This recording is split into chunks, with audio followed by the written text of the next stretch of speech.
अब मिटिङमा फ्लाइटमा मिटिङ गरेपछि त सकियो क्या त्यसको अन्त ल र अर्को भाले साले केही राख्न परेनहरू भाले त अब हजुरको त्यो कामको बाहिर नि काम हुन्छ अब यसलाई यसकै भाले हुनुपर्छ भने चाहिँ भएन भएन यसमा त भालेहरू त बरु सकेसम्म कम होस् भन्ने हुन्छ क्या त्यसले त खाने मात्र हो आफूले खान नि सक्दैन मौरी खुवाइदिने हो होइन अनि ट्याक्कै यसलाई चाहिँ यो जतिसक्दो सङ्ख्या धेरै भएकोलाई हजुर हामीले बनाइन्छ अनि यसको मिटिङ भइसक्यो भनेपछि त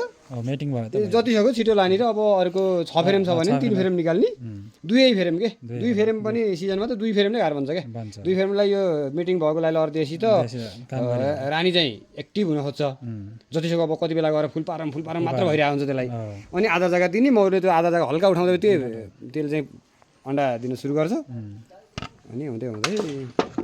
त अलिक घाट त बनिहाल्यो कि अब 2 को 3 भएर 4 हुँदा बित्तिकै त बन्यो अनि बेचै भइहाल्यो यही पनि अनि हामी त अब मौरी व्यापारी भनौँ न 4 फ्रेम भएपछि त भयो क्या हामीलाई यो चाहिँ ठिक लाग्यो त्यो अलिक व्यावसायिक भएपछि चाहिँ यो चाहिँ यो म अलिकति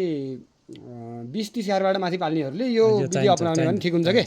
अब एउटा घरलाई बनाएको छ फोडेको छ फेरि अर्को घर बिगारेको छ फेरि अर्को घर पनि बिगारेको छ त्यो गर्नु भन्दा त त्यो चाहिँ ठिक हुन्छ